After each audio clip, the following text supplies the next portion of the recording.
살아계신 하나님 아버지, 오늘도 저희를 주님의 전으로 향하게 하여 주셔서 감사합니다. 세상에 우리를 조롱하고 세상에 현란한 것들이 우리를 유혹하여도 순결한 주님의 신부로, 정결한 주님의 교회로 우리가 살아갈 수 있도록 용기 다하여 주시옵소서. 하나님 아버지, 이 밤에 우리 가운데 상한 심령들 주께서 위로하여 주시고, 힘이 없어 쓰러져 있는 자들 주께서 세워주시고, 성령의 능력으로 다시금 강하여지는 밤이 되어질 수 있도록 임하여 주시옵소서.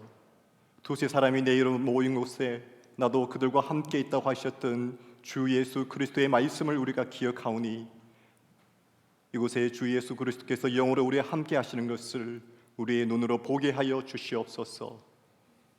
감사 찬양 드리고 예수님의 이름으로 기도드렸습니다. 아멘. 이렇게 날씨 좋은 날 교회에 오신 여러분들 정말 존경합니다. 옆에 계신 분들에게 같이 한번 인사하실까요? 너무 반갑습니다.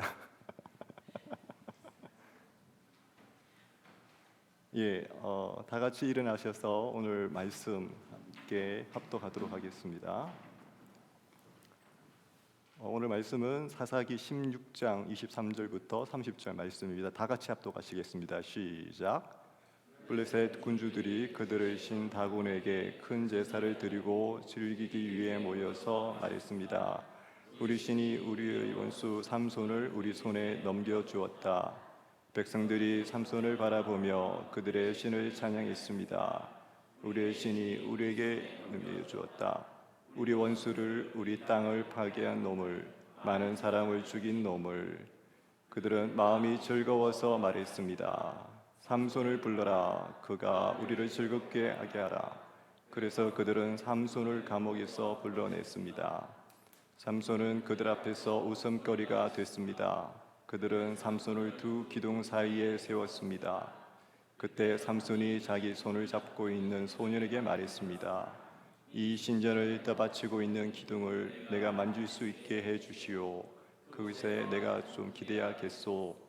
신전은 남자들과 여자들로 가득 찼고 블레셋 군주들도 모두 그곳에 있었습니다. 또 지붕 위에도 남녀 3,000명 정도가 삼손을 조롱하며 바라보고 있었습니다.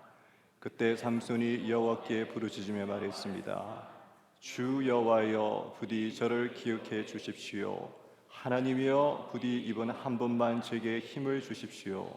제 두 눈을 뺀 블레셋 사람들에게 단숨에 복수하게 해 주십시오. 그리고 삼손은 그 신전을 바치고 있는 중앙의 두 기둥을 한 손은 오른손으로, 다른 한 손은 왼손으로 붙잡고 그곳에 몸을 기대었습니다. 그리고 삼손이 내가 블레셋 사람들과 함께 죽을 것이다 라고 말하며 있는 힘껏 기둥을 밀어냈습니다. 그러자 신전이 블레셋 군주들과 그 안에 있던 모든 백성들 위에 무너져 내렸습니다. 그가 죽을 때 죽인 사람의 수가 그가 살아있을 때 죽인 사람의 수보다 많았습니다. 아멘. 앉아주시면 되시겠습니다. 아까 전에 잠깐 인사를 한다고 했는데 한 번만 더 인사할까요? 이렇게 존경스럽습니다. 이 단풍 구경 가기 이렇게 좋은 날씨에 금요일 밤에 교회로 오신다는 게 얼마나 쉽지 않은 일인데, 정말 존경합니다. 여러분 한 분 한 분들. 오늘은 사사기 말씀을 통해서 삼손의 삶을 통해서 삼손의 기도를 통해서 우리의 삶에서 어떤 부분을 배워할 수 있는지 한번 생각해 보기를 원합니다. 사사기 성경에 대해서 먼저 간단하게 한번 살펴보시겠습니다. 슬라이드를 넘겨주시면은, 사사기라는 책 이름이 원래 좀 어려워요. 이게 우리나라 한글이 아니고 한자라 가지고 사사, 선비사, 스승사, 저게 이제 사사 이러면은 보통 누군가를 가르치는 사람이라고 생각할 수 있는데, 히브리어 뜻으로는 쇼파팀이라고 해서 리드하는 사람, 재판한다, 재판관 이런 뜻이에요. 이 사사기를 보면은 재판하는 내용보다는 리드하는 리더로서의 역할을 많이 표현하고 있고, 사사기는 이스라엘 시대를 리드에 있던 사람들에 대한 책이라고 보시면 됩니다. 그 다음 계속 보시면은 사사기의 저자는 보통 저희들이 사무엘로 알고 있습니다. 사무엘이 알고 있고, 그 다음에 아시겠지만 21장으로 되어 있고, 그리고 마지막으로 기록 연대는 BC 1050년도부터 1000년대까지. 기간은 여호수아가 출애굽을 모세가 이끌고 난 다음부터 여호수아의 시대 때부터 사울 왕이 이제 등극할 때까지, 사무엘 등극할 때까지, 그때의 시대가 사사기에 언급이 되어 있습니다. 그 다음에 삼손이라는 사람에 대해서 다시 한번 잠깐 살펴보시겠습니다.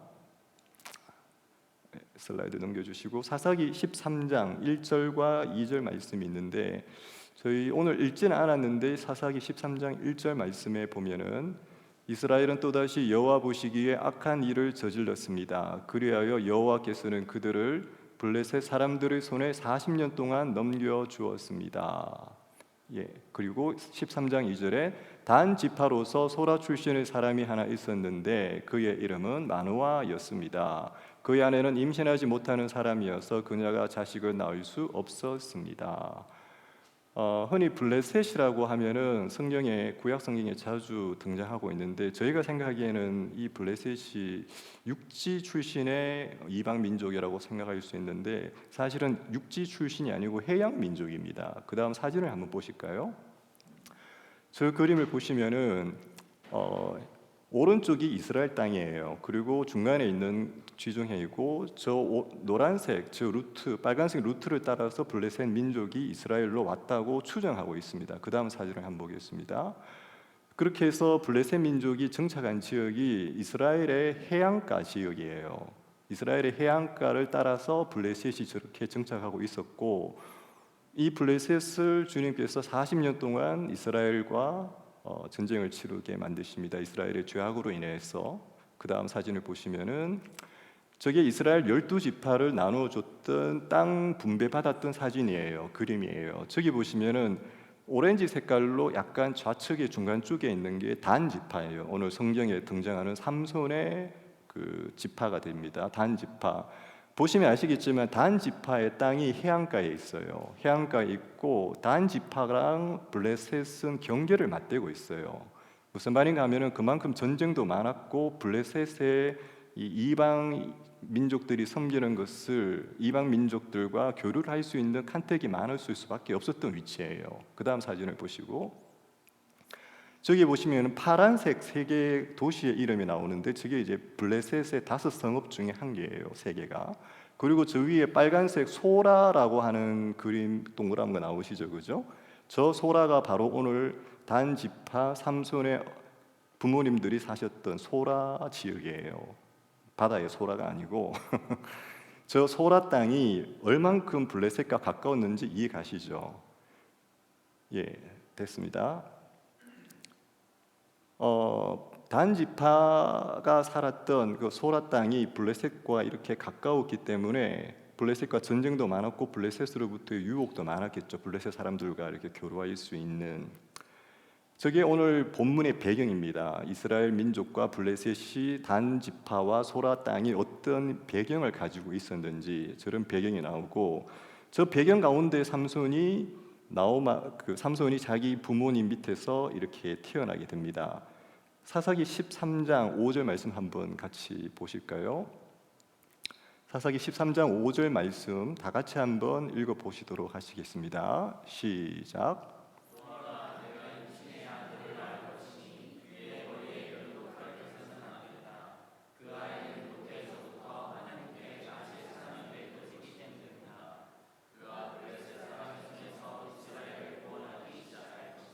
하나님께서 삼손의 어머니에게 네가 임신해서 아들을 낳을 것인데, 이제 그 사람은 나실 사람이다. 이따가 민수기에서 제가 다시 말씀을 드리겠습니다만, 나실 사람이라는 뜻은 거룩하게 구별된 사람이라는 뜻이죠. 나실 사람이고, 그 아들이 할 일을 또 말씀해 주십니다. 그 아들이 할 일은 이스라엘을 구원하는 것이라고 이야기합니다. 쉽게 말해서 삼손은 태어날 때부터 하나님께서 그의 정체성을 분명히 지명해 주셨습니다. 그의 정체성은 나실 사람이다. 그리고 그가 해야 할 일도 하나님께서 분명히 말씀하셨습니다. 그가 해야 할 일은 이스라엘을 구원해야 하는 일이다. 이 두 가지 사실을 하나님이 분명히 삼손과 삼손의 부모님에게 말씀을 하시게 됩니다. 자, 그러면 다시 한번 나실인이 어떤 사람인지 민수기 말씀 다시 한번 보겠습니다. 민수기 6장에 보면은 나실인이라는 사람에 대해서 하나님이 설명해 놓으신 구절들이 있어요. 6장 2절 말씀 다 같이 한번 읽어보시겠습니다. 시작.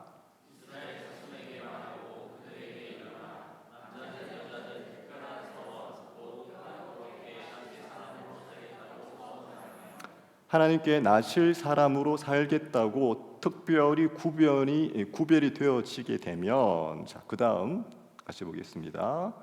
같이 읽어볼까요? 시작.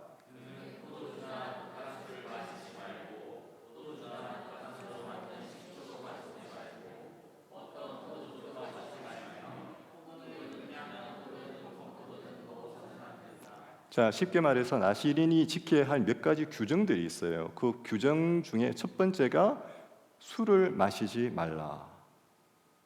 그 다음 두 번째 보시겠습니다. 다 같이 한번 읽어보시겠습니다. 시작.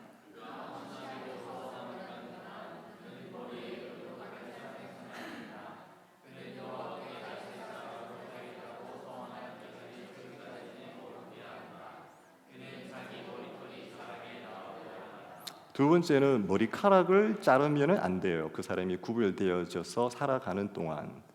세 번째입니다. 그 다음에 6절 말씀 같이 또 읽어보시겠습니다. 시작.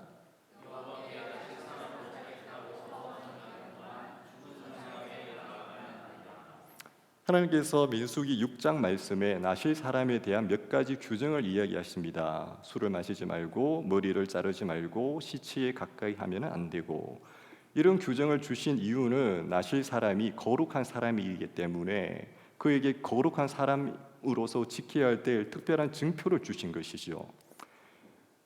삼손은 이런 나실인의 규정을 따라야 되는 나실인으로 태어났습니다. 그리고 하나님께서 그가 이러한 정체성과 역할을 하도록 내버려 두신 게 아니고, 의무만 주신 것이 아니고, 분명히 그에게 일반 사람들은 상상할 수 없는 놀라운 힘을 주시게 돼요. 사진으로 다시 보시겠습니다마는 하나님께서 그에게 젊은 사자를 손으로 찢어 죽일 수 있을 만큼의 힘도 주시고, 여우 300마리를 잡아서 한 쌍씩 묶어서 그 꼬리에 회를 붙일 수 있는 그런 어마어마한 힘도 가지게 되고, 나귀 특별 한 개 가지고 1000명의 블레셋 사람들을 죽이는 그런 어마어마한 힘을 삼손은 태어날 때부터 가지게 됩니다. 여러분들이 잘 아시겠지만 과연 이 삼손의 힘의 근원이 어디에서 왔을까요? 그가 남들보다 밥을 많이 먹어서, 영양제를 많이 먹어서? 사사기 13장 25절 말씀은 삼손의 힘의 근원이 어디인지 우리에게 분명히 말씀해 주고 있습니다. 13장 25절 말씀 다 같이 한번 읽어보시겠습니다. 시작.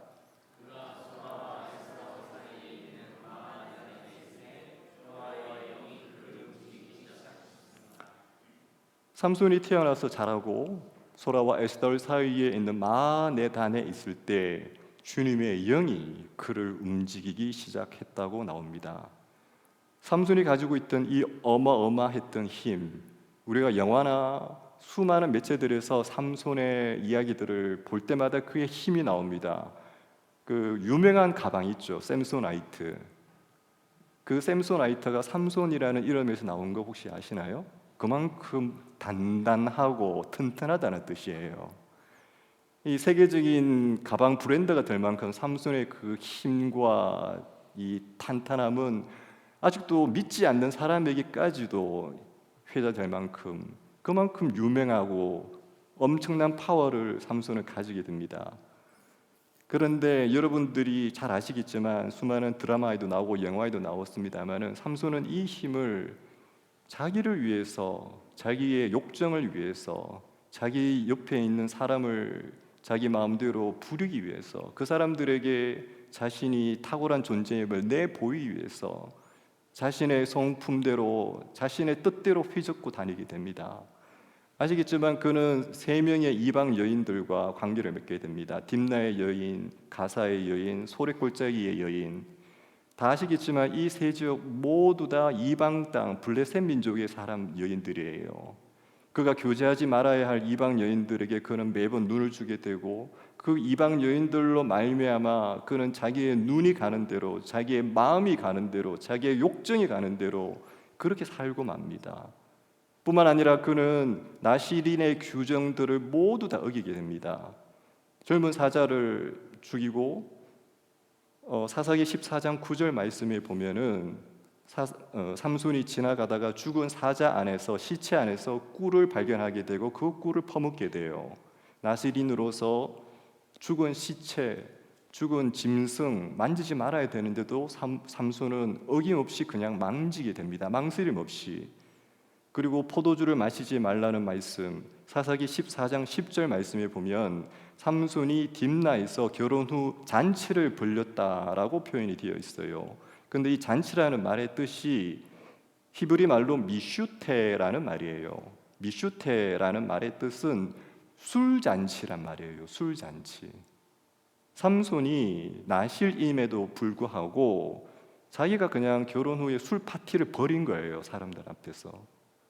그리고 사사기 16장 19절에 보면은 들릴라에게, 그 이방 여인에게 자기 머리카락이 힘의 근원인 것을 이야기해 주게 되고, 결국 그 여인으로 인해서 자기의 머리털을 밀게 돼요. 밀리우게 되지만 결국 삼손이 자초한 일이죠.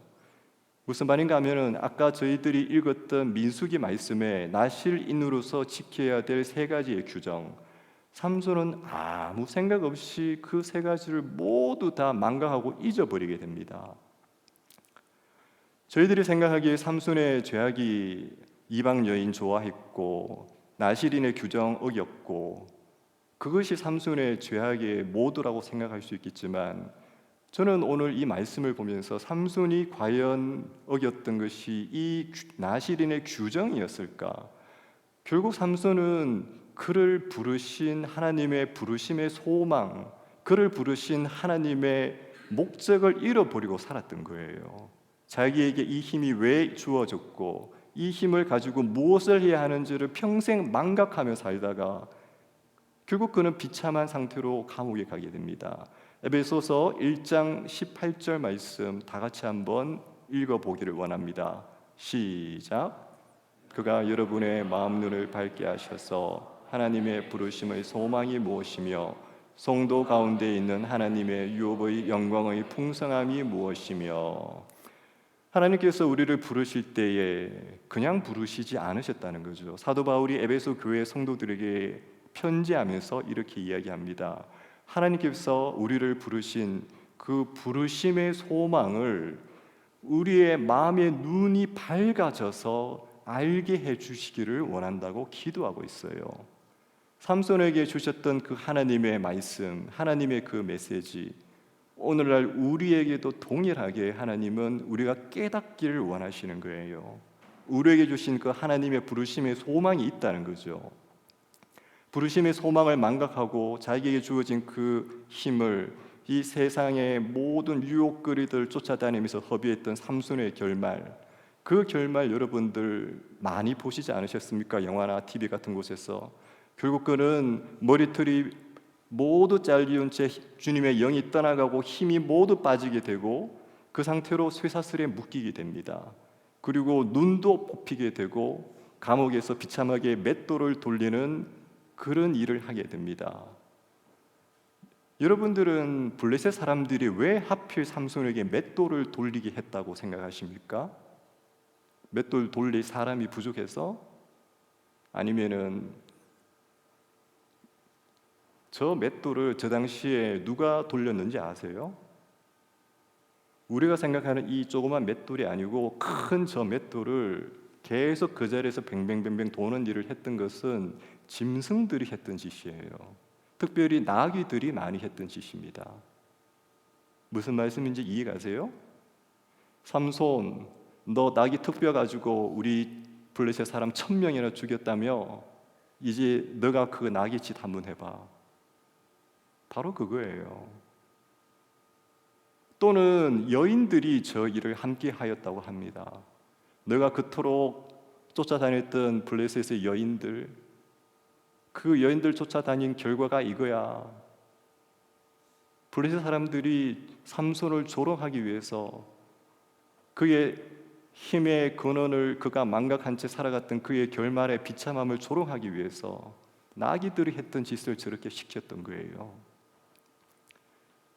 하지만 아시겠지만 삼손이 저 감옥에 있을 동안 하나님은 그를 다시 기억하십니다.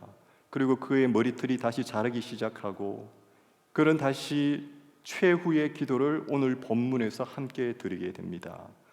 우리 다시 한번 오늘 본문 말씀 사사기 16장 23절부터 28절까지 다 같이 한번 읽어보시겠습니다. 시작.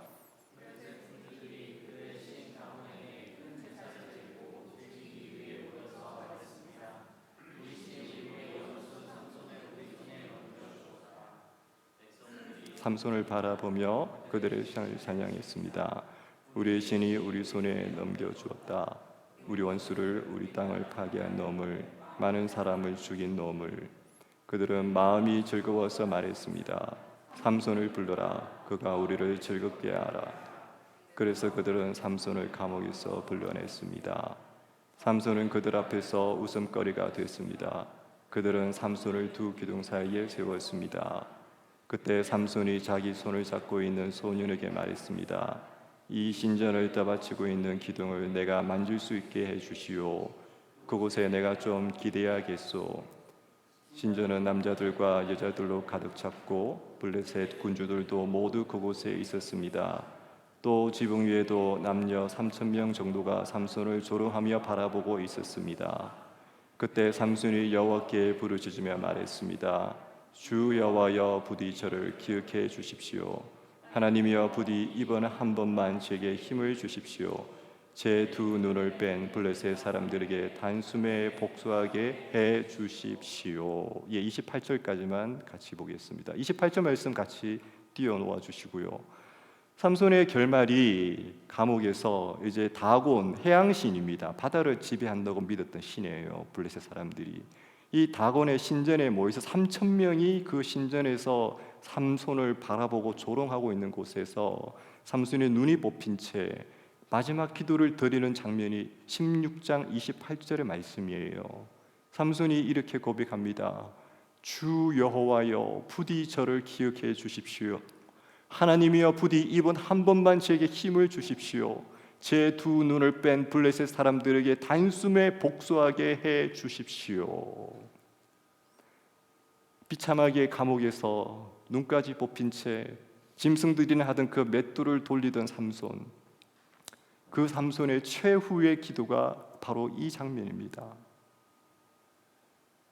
여러분들은 삼손이 그 감옥에서 맷돌을 돌리면서 무엇을 했을까라고 생각이 드십니까? 회개했겠죠. 그의 평생을 후회하기도 했을 것이고 그의 삶에 대해서 반성도 했을 것이고 그러면서 이 블레셋에 대한 마지막 복수를 벼루었겠죠. 그러면서 마지막 기도를 합니다. 주 여호와여, 하나님이여. 그 전까지 삼손이 저렇게 하나님을 부르면서 뭔가 역사를 이루어 본 적이 없어요. 29절 보시겠습니다. 그리고 삼손은 그 신전을 바치고 있는 중앙의 두 기둥을 한쪽은 오른손으로 다른 한쪽은 왼손으로 붙잡고 그곳에 몸을 기대었습니다. 30절입니다.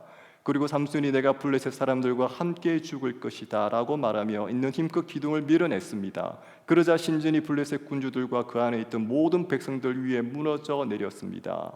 그리하여 그가 죽을 때 죽인 사람의 수가 그가 살아있을 때 죽인 사람의 수보다 많았습니다. 30절 말씀이 우리에게 말합니다. 삼손이 죽을 때 죽인 사람의 수가 삼손이 살아있을 때 죽인 사람의 수보다 많았다. 이 말씀이 단순히 삼손이 죽을 때 한 번 많은 사람을 그 자리에서 어떤 숫자보다 많이 한 번에 죽였다 이 말씀일까요? 저는 그렇게 생각하지 않습니다.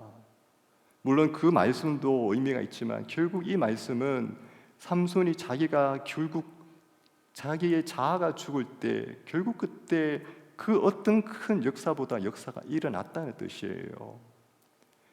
이전까지 삼손은 자기가 살려고 했던 사람이에요. 자기가 나타나려고 했던 사람이에요. 사람들 앞에서 인정받고 사람들의 영광 누리고 사람들 앞에서 인기 얻으려고 살았던 것이 삼손의 평생 인생이었어요. 이방 여인들로부터 인기 얻고 사람들에게 힘자랑하고 그것으로 인해서 사람들에게 유명세 타고. 하지만 오늘 30절 말씀에서 삼손은 마지막 기도를 통하여 내가 저 블레셋 사람들과 함께 죽기를 바란다는 그 고백을 하게 돼요. 결국 그가 죽기를 고백하고 그가 죽었을 때 살아있을 때 죽인 사람들보다 훨씬 많은 사람들을 죽이는 역사가 드러나게 되는 겁니다. 많은 사람들이 기도에 대해서 응답받는 기도, 능력 있는 기도, 이런저런 기도의 비법들 알아다니려고 책도 보고 설교도 듣고 강의도 듣고 해요. 저도 그런 책들 많이 봤고 저도 그런 집회들 많이 쫓아다녔어요. 근데 제가 느끼는 한 가지, 제가 느꼈던 점은 능력의 기도, 응답받는 기도, 가장 강력한 기도는 내가 죽을 때 나타납니다.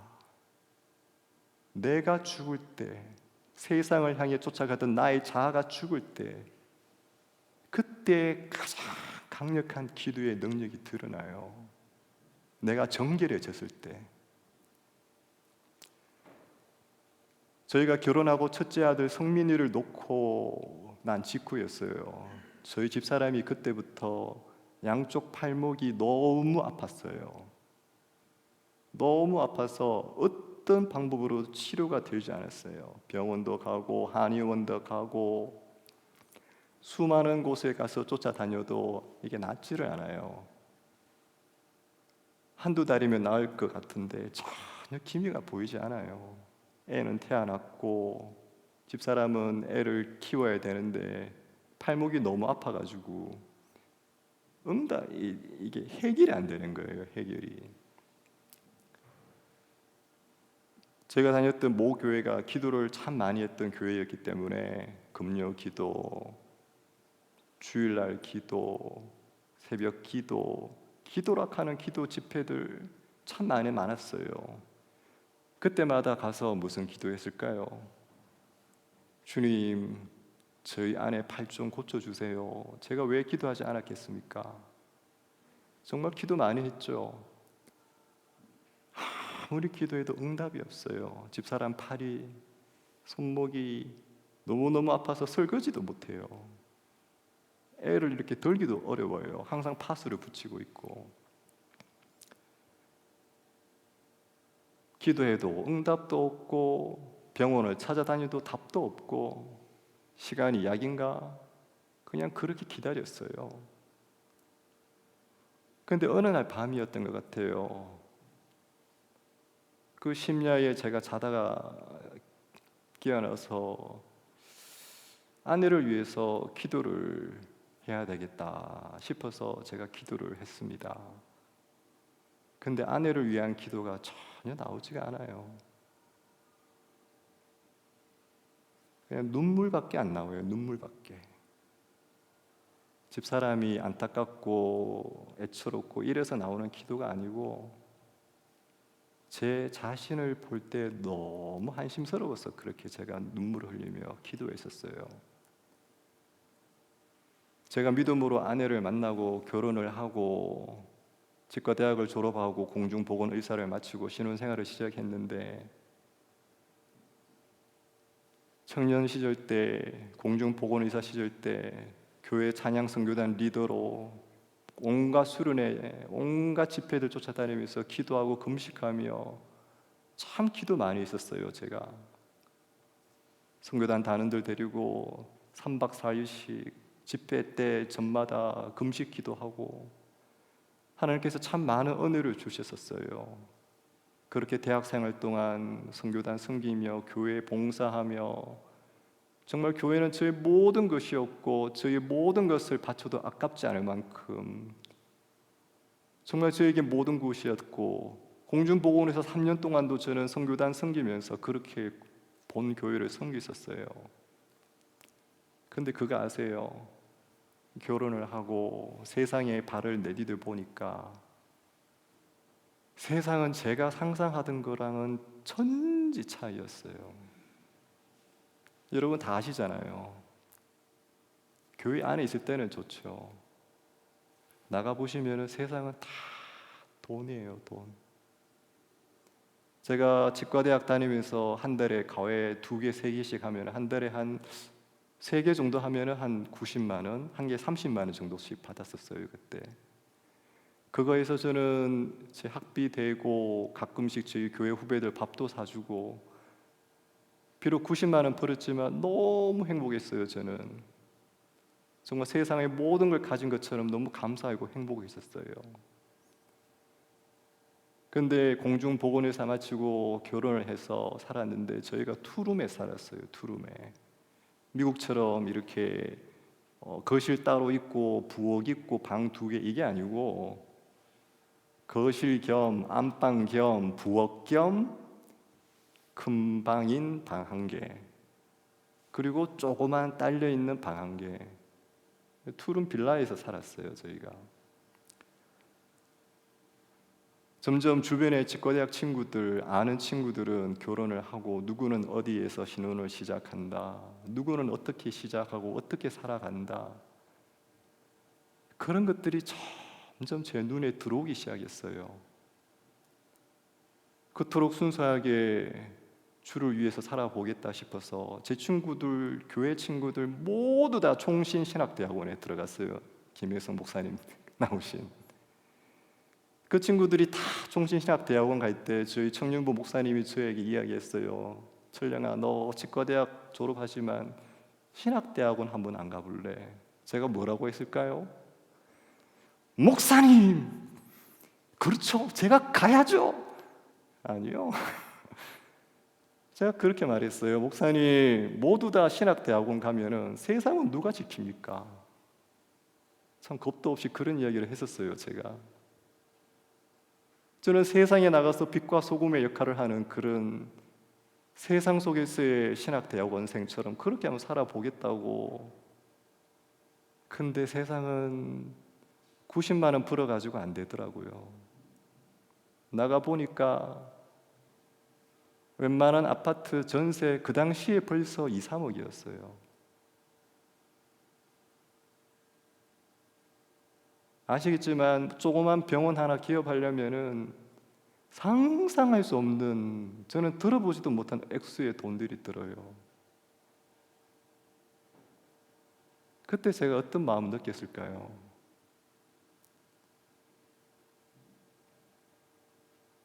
그 중에는 성공했답시고 서울의 가톨릭 의대를 다녔던 친구가 한 명 있어요. 이 친구는 참 정말 입지전적인 친구였어요. 힘든 가정에서 서울의 사립대학 의과대학까지 다닐 정도였으니까 얼마나 악착같이 살았겠어요. 그 친구가 한 번은 내려와서 저희 집을 보고 난 다음에 저에게 비수를 꽂아요. 맥주 한잔 하자. 그러면서 그 친구가 이야기를 해요. 너 어쩌다 이래 됐냐?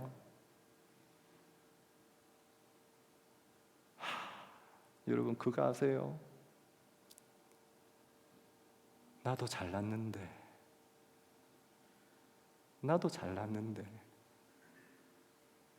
주님, 이게 뭡니까? 지금 제가 무슨 말씀 드리고 있는지 아세요? 제 눈이 뽑힌 이야기 하고 있는 거예요. 세상이 죄를 완전히 엄습했었어요.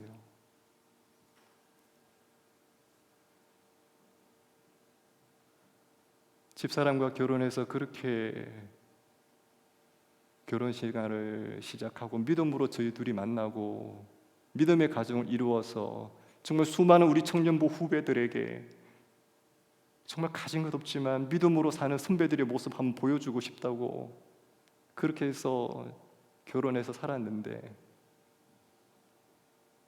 세상에 나가보니까 저는 아무것도 아니에요. 너무 볼품없고 초라해요. 심지어 세상 친구들의 조롱까지 받아요.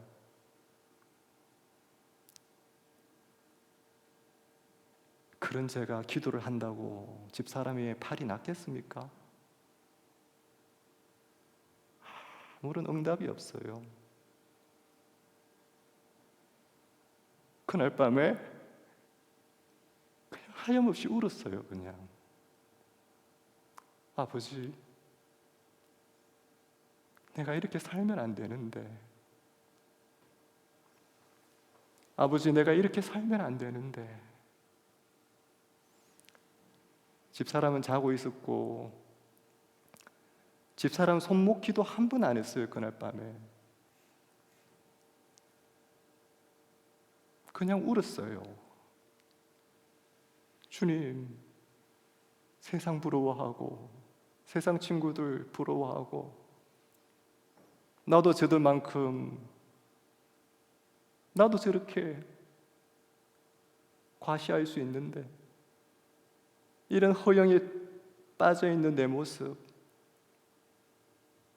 한참을 울었어요. 근데 지난번에 제가 전자수첩 사건 간증을 잠깐 했었는데요, 제 평생에 잊혀지지 않는 기도 응답의 순간들이 몇 번 있습니다. 똑같은 일이 그날 밤에 일어났어요. 집사람 손목 기도 한 번도 안 하고 그냥 집사람 옆에 누워있고 저희 아들은 아기 침대에 누워있고 하염없이 그렇게 울고 있는데 제 마음에 너무너무너무 분명한 확신이 왔어요. 집사람 손목이 나았다. 저는 어디 하나님의 음성 듣는 이런 거 몰라요. 환상처 몰라요. 근데 분명한 건 집사람의 손목이 나았다. 그냥 저 혼자 울었는데 그 자리에서 너무 선명하게 그 확신이 왔어요. 그래서 제가 집사람을 막 깨웠죠. 여보. 저희 집사람이 어땠을까요? 할렐루야 주님! 집사람, 저희 집사람 이거 알거든요. 그냥 골아 떨어졌어요. 그래서 저는 확인도 못하고 그냥 잤어요. 그런가 보다 하고 잤죠. 다음 날이 됐어요. 다음 날이 돼서 일어났는데 그때가 아마 제가 출근을 안 했던 날인 걸로 제가 기억을 해요. 집사람이 설거지를 하고 있어요. 제가 일어나서 보니까 제가 너무 놀라서 여보 손목 괜찮아? 저희 집사람이 약간 느립니다, 여보. 진짜 여러분. 안 아프네? 이해 가세요?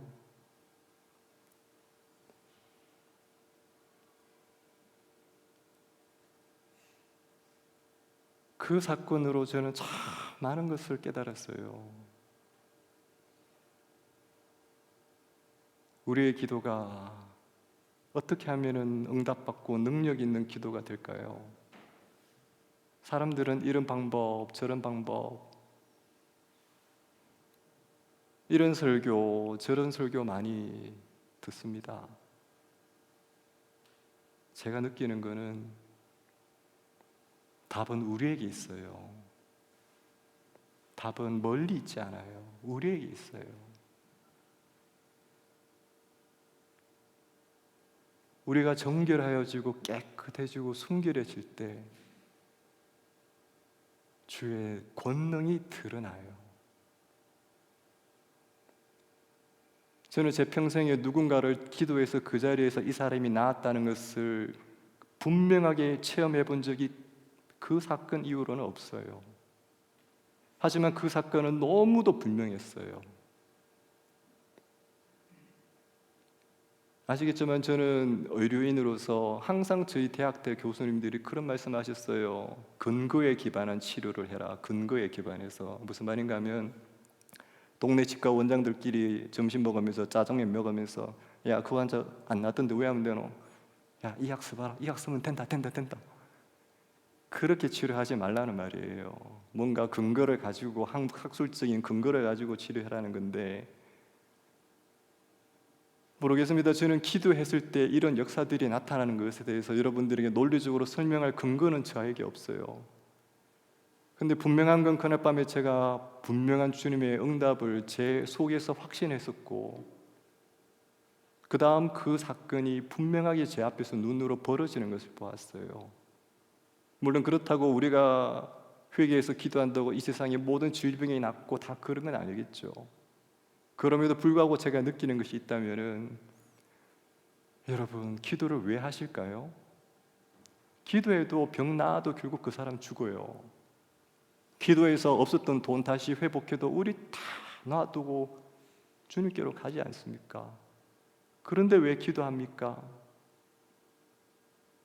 저는 기도의 목적이 뭔가 우리 것을 얻어내고 쟁취하는 것보다, 우리가 저 천국에서 주님을 만나기 전에 더욱더 주님을 배우기 전에 우리 삶을 더 정결하기 위한 수단이 저는 기도라고 생각해요.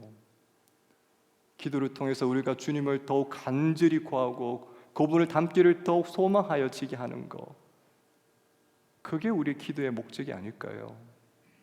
어쩌면 그 목적에 가장 부합된 기도를 할 때 우리 기도의 능력이 가장 많이 드러나는 것이 아닐까요? 마지막으로 우리 사진 한 장 보시겠습니다. 저게 무엇이죠?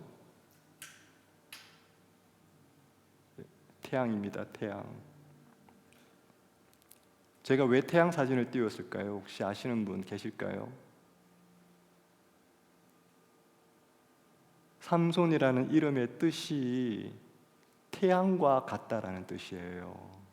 삼손이라는 이름의 뜻이 농담처럼 손이 세 개다, 힘이 세다, 이게 아니고, 삼손이라는 저 히브리 단어의 뜻이 태양과 같다는 뜻이에요. 태양과 같다. 주님께서 그에게 왜 삼손이라는 이름을 주셨을까요? 너는 이 어두운 시대에 태양처럼 나의 빛을 드러내라. 마누아라는 그의 아버지의 이름의 뜻은 휴식, 휴양, 쉼이라는 뜻이에요. 하지만 그의 아버지 시대 때 40년 동안 블레셋의 공격으로 이스라엘은 쉼이 없었어요. 그때 하나님은 삼손을 보내셔서 그 어둠의 땅에 빛을 비추기를 원하셨는데, 삼손은 이방 여인들, 이방의 풍속에 완전히 눈이 멀어 빛을 발하지 못하게 됩니다. 그럼에도 불구하고 삼손의 인생이 실패일까요? 그렇지 않습니다. 히브리서 11장 32절 말씀에 이렇게 말씀하시고 있습니다. 그리고 때 내가 무슨 말을 더 하겠습니까? 기드온, 바락, 삼손, 입다, 다윗, 그리고 사무엘과 예언자들에 대해 이야기하자면 시간이 모자랄 것입니다. 히브리서 11장이 어떤 장인지 아시죠? 이름만 들어도 쟁쟁한 구약 성경을 통틀어서 그 누구도 대표할 수 없는 사람들만 모아서 나오고 있는 그 장, 히브리서 11장에 삼손의 이름이 나와요. 비록 세상 따라가고 눈이 뽑히고 능력 상실한 채 모든 거 잃어버리고 땅바닥에 주저앉아 있던 그 삼손, 하나님은 버리지 않습니다. 하나님은 버리지 않습니다. 그의 머리털이 다시 자라나고, 그는 마지막 기도를 통하여 주여와요, 하나님이여, 하나님이여, 하나님이여 부르짖게 돼요.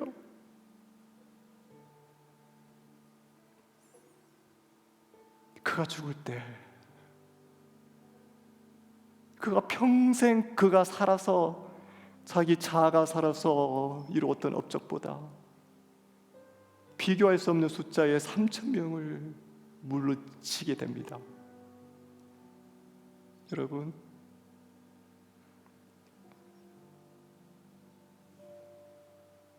우리에게 능력이 있다면 무엇이 능력일까요? 저는 단언컨대 거룩이 능력이에요. 우리의 거룩이 우리의 능력이에요. 우리의 구별된 삶, 세상 쫓지 않고 내가 주를 향해 시작하는 이 구별됨, 그 구별의 삶에 능력이 있어요. 우리가 많이 기도한다고, 우리가 금식한다고? 아니요. 우리의 순결한 삶, 우리의 정결한 삶, 그곳에 기도의 능력이 있어요. 이 시간 다 같이 한번 찬양하기를 원합니다. 우리 같이 이 말씀을 생각하면서, 삼손의 그 고백을 생각하면서, 주여 이 밤에 우리에게 십자가의 길, 순교자의 삶을 살 수 있는 순결의 영을 다하여 주시옵소서. 그 정결한 능력으로 우리의 기도가 역사하는 기도가 되게 하여 주시옵소서. 오늘 그 마음으로 함께 찬양하기를 원합니다. 함께 찬양하겠습니다.